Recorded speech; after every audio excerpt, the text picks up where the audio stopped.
Hello indie game fans, we have another interesting week of new releases, with a number of city builders and games from more niche genres as well, so as always, let me be your guide to indie gaming this week. Let's begin with SYNTHETIK 2, the delayed sequel to one of the more popular action roguelites from 2018 that was supposed to launch a couple of months ago.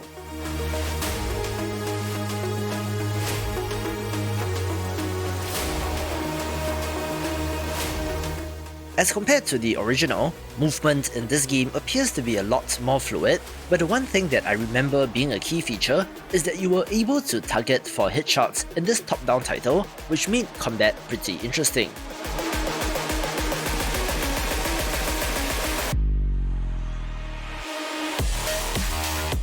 As with all roguelites, I'm curious about this, so let's see how they do in early access.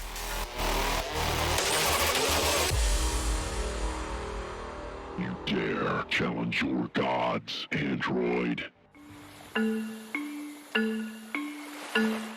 I do love my city builder titles, and if you're a fan of the genre like me, you're in for a treat this week since we have quite a number, the first of which is Kainga.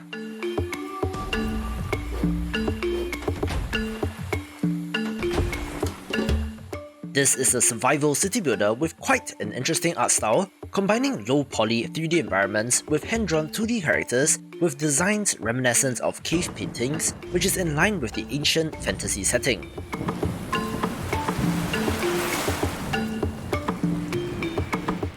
It has you leading your tribe, protecting your thinker character from various threats, including weather events, giant monsters, and hostile raiders.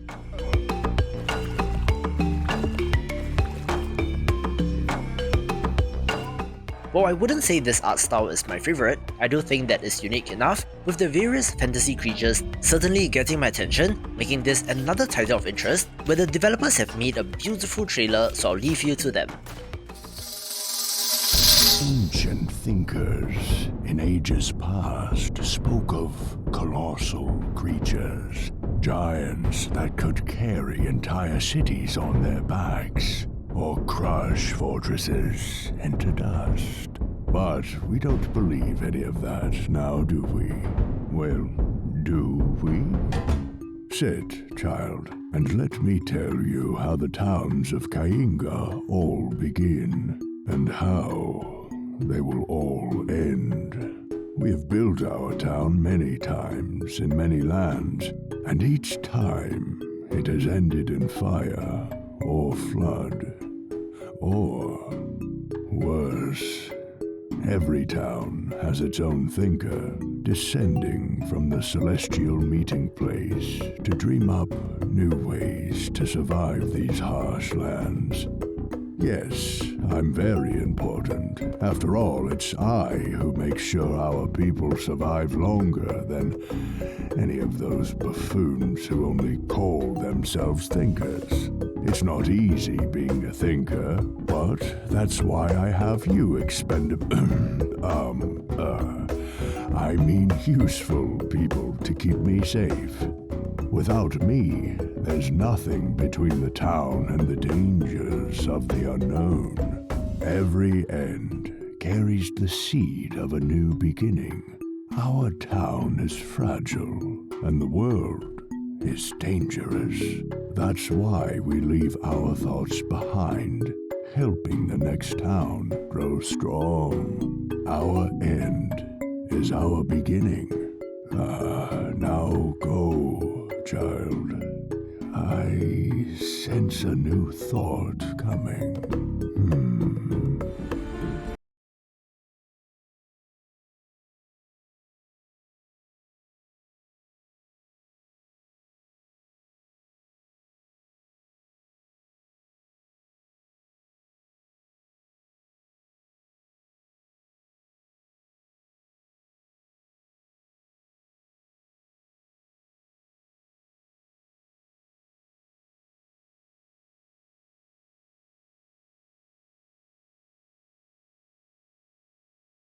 For a helmet, and building a broom for a weapon, going on a quest to save your wife.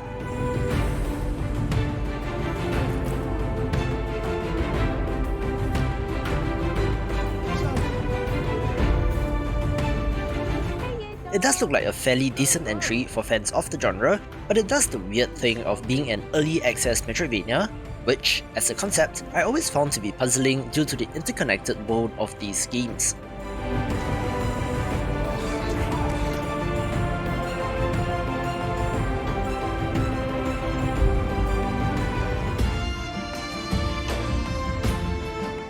Another city builder makes the list with the gorgeous Airborne Kingdom, one that is releasing out of early access on the Epic Games Store and onto consoles, but strangely enough, is still not slated for a Steam release.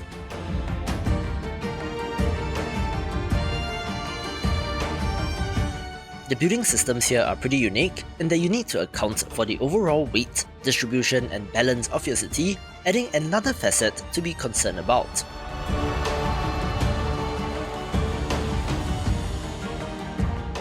I tried it in early access and quite liked it, and will be excited to see what has been added through the process.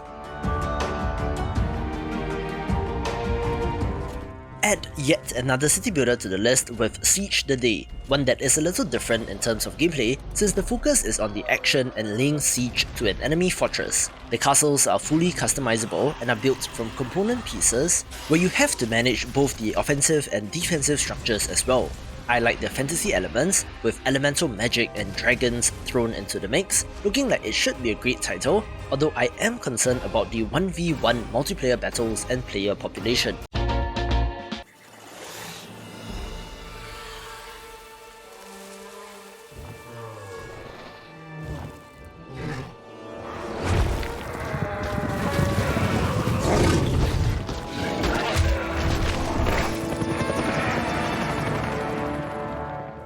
Among the bigger games of the week, which includes a new Shin Megami Tensei game and Forza Horizon 5, my pick has to be Jurassic World Evolution 2, the sequel to a game from 2018 that looks to refine the experience based on lessons learned.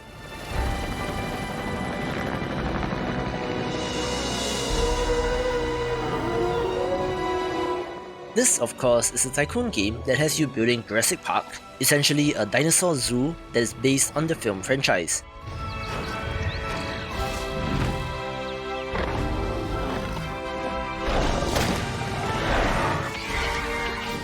It comes to us from British developer Frontier Developments, who are a much larger studio than you would expect, being listed on the London Stock Exchange and having 680 employees as of August this year, but they are of note since they are one of the last surviving bigger companies that are still making tycoon games in 2021.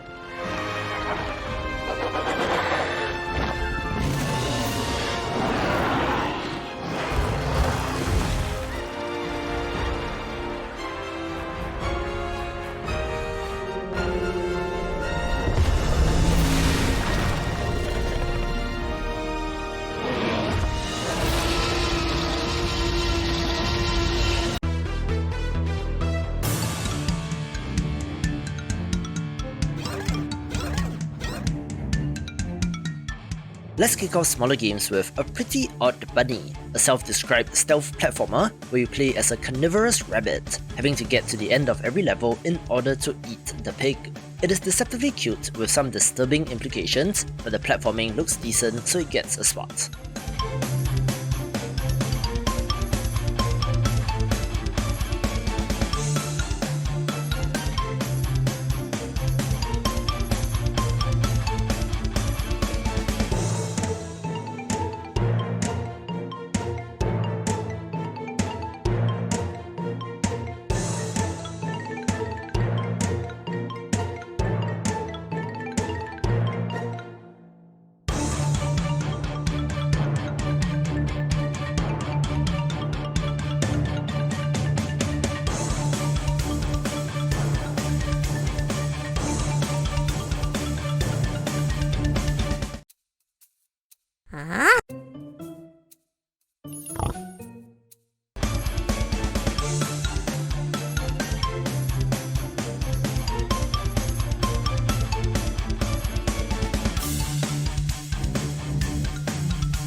Alchemic Cutie is a life sim title where you raise various jellies, giving off similar vibes to Stardew Valley meets Slime Rancher, and did launch on Xbox last month and gets a Steam version this week.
Similar to A Pretty Odd Bunny, Bokube got my attention due to how cute it is, where you play as a cube rabbit, moving about and solving puzzles in real time. There have been many such cube-style puzzle games, but just a handful have taken the time to make something that looks as good as this, so of course it deserves a mention.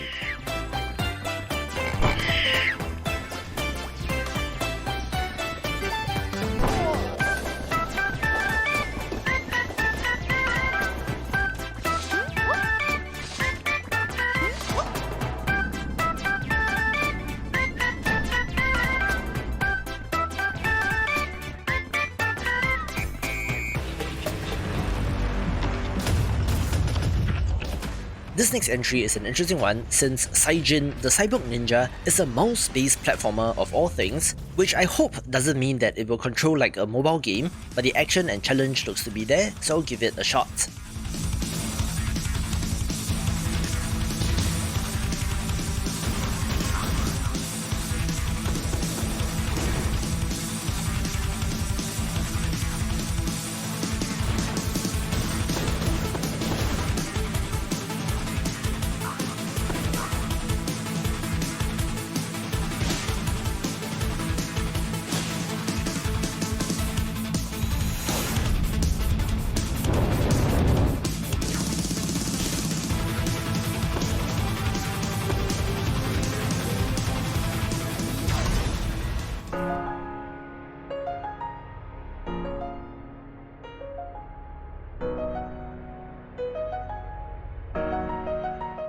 This next title is an interesting one since Enigmoon, formerly known as Last Moon, is a mini metroidvania title that released in early access in 2015 and is somehow releasing out of early access 6 years later, but with close to no traction, with just 7 Steam reviews over the entire period, but it may be of interest, so give it a look.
A game currently on my list of first-person farming games that I have yet to publish is Gardenia, looking like a pretty wholesome and chill game, releasing a Prologue demo this week, so please check it out.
I just talked about House Flipper within the past couple of days, but the next game in a similar vein is House Builder, one which is self-explanatory, but the interesting part is that you're able to travel to a variety of locations to build many different types of homes, from igloos, tree houses, teepees, and even conventional modern housing, looking like it could be the next big first-person simulator.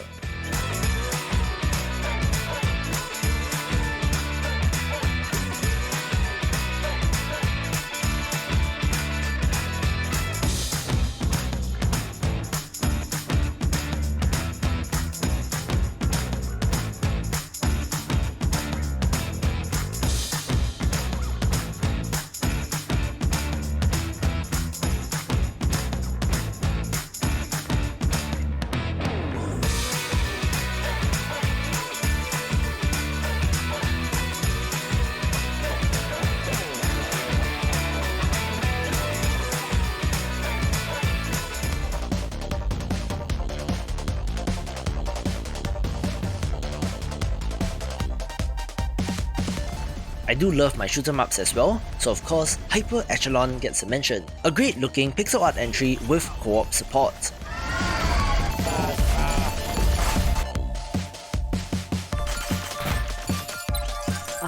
Nothing like fresh paint.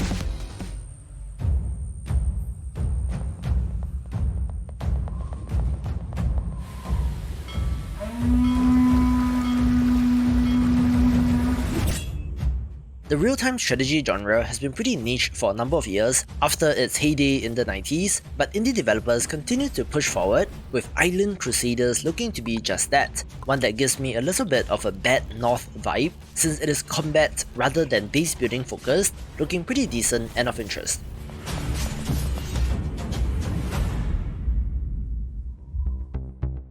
I am a sentient AI tasked to help restore this planet. I have been trying to connect to your systems. There is a corruption due to the crash. We are far behind schedule. We must recover this time as quickly as possible.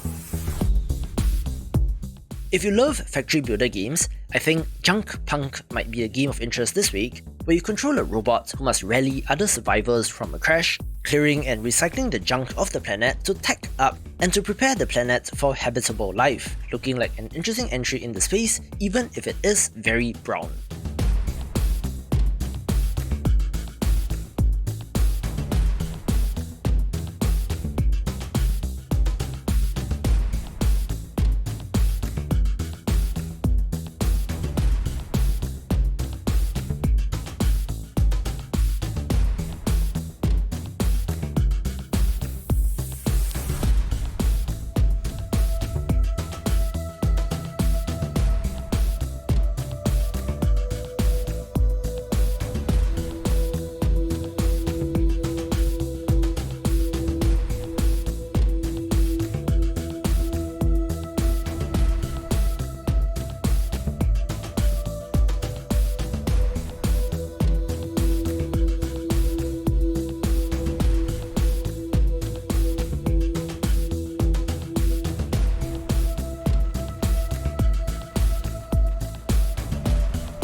Developer Quick Tequila is best known for the Lovely Planet games, whimsical first-person shooters with this aesthetic, where Lovely Planet Remakes appears to be a compilation mixtape of various ideas and levels from the previous games.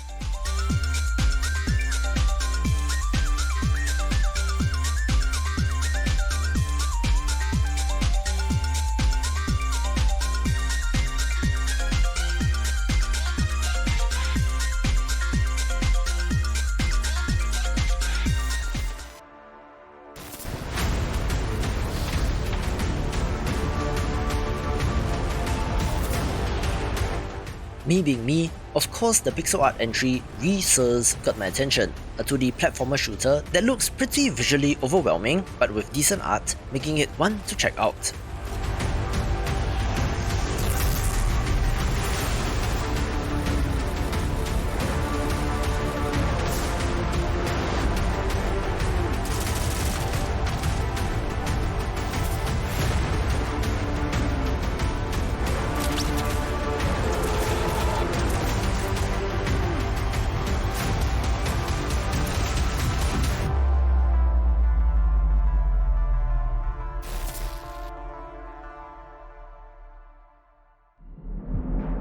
To be honest, I thought that There Is No Light would have been released by now, but the developers of this action game are releasing yet another demo in 616, which probably means that the main game will be delayed until 2022.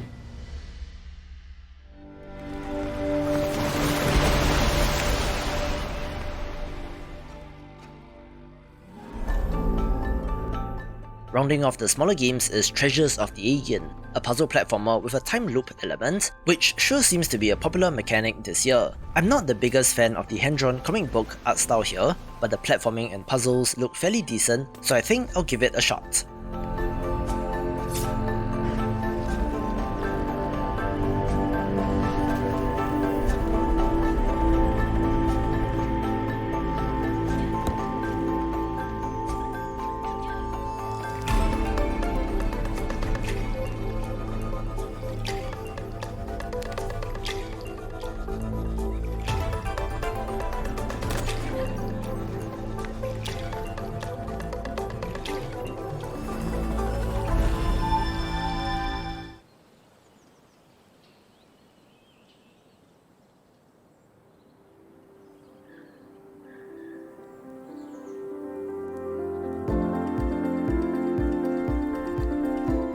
One of the most gorgeous games that I have ever seen is Among Trees, being similar to games like The Long Dark, but looking so much more pleasant.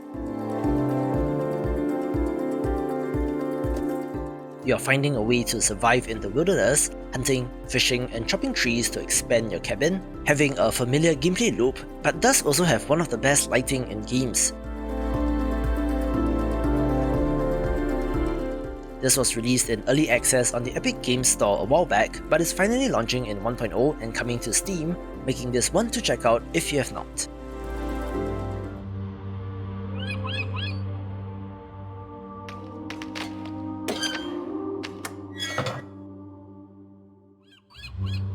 I just talked about hand-drawn art in Treasure of the Aegean, where I much prefer the look of Slice of Sea, a point-and-click adventure game where you play as a weird sea creature named Seaweed, having to explore this desolate desert world.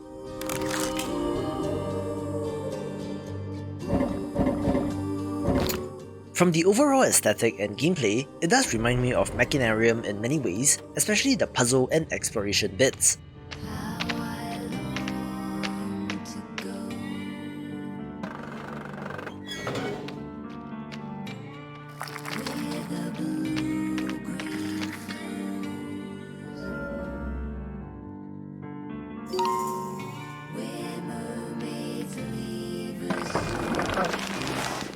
Not much else is given in terms of details, just that you need to find a way to get back home to the sea, but certainly one for fans of the genre.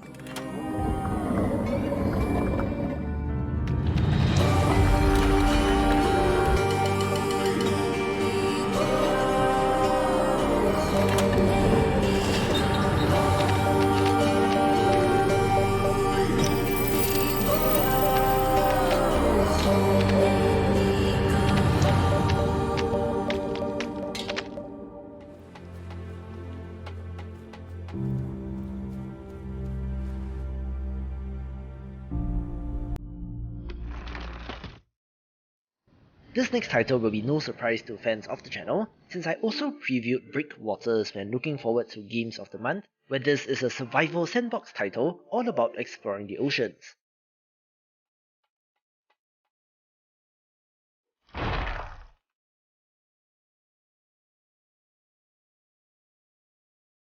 In addition to the base building and farming elements, the highlights of this game has to be the gigantic titans that you need to fight, where the developers talk about manipulating water and water physics, as well as a gameplay area of more than 360 square kilometers to explore.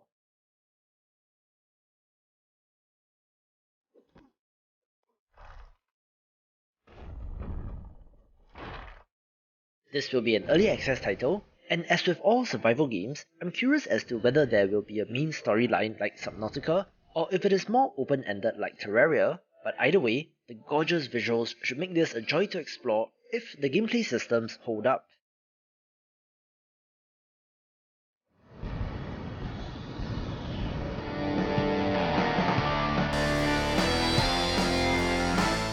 This next title came as a little bit of a surprise since Bright Memory Infinite is a sequel to a small game from 2020, initially from a solo developer who has scaled up for the sequel. This is an action first-person shooter where in addition to firing your guns, you have a sword, grappling hook and special abilities, really impressing in the earlier version, so I cannot wait to see what they come up with in this game. It's a beautiful game as well, coming to us from I believe a Chinese team, again highlighting the diversity of indie game developers. As a side note, all owners of the original game on Steam should be getting this sequel for free, so pick that up to kill two birds with one stone.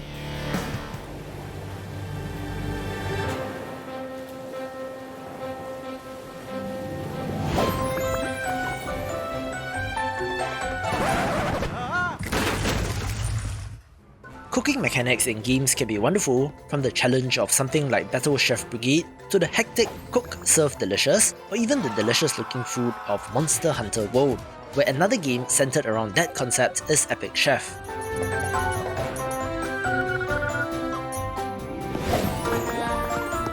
This is a farming life sim title where you master your craft in order to become the very best chef in the entire land.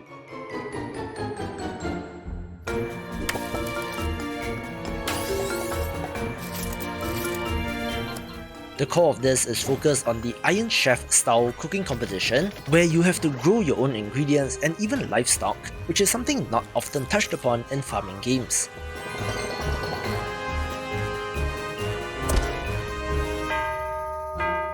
Additionally, there are villagers to befriend and side missions to take on, giving me a vibe similar to that of my time at Porsche, but with a different theme.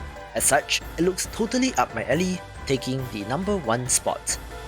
For more farming or cozy games, watch these videos and I will see you after the jump.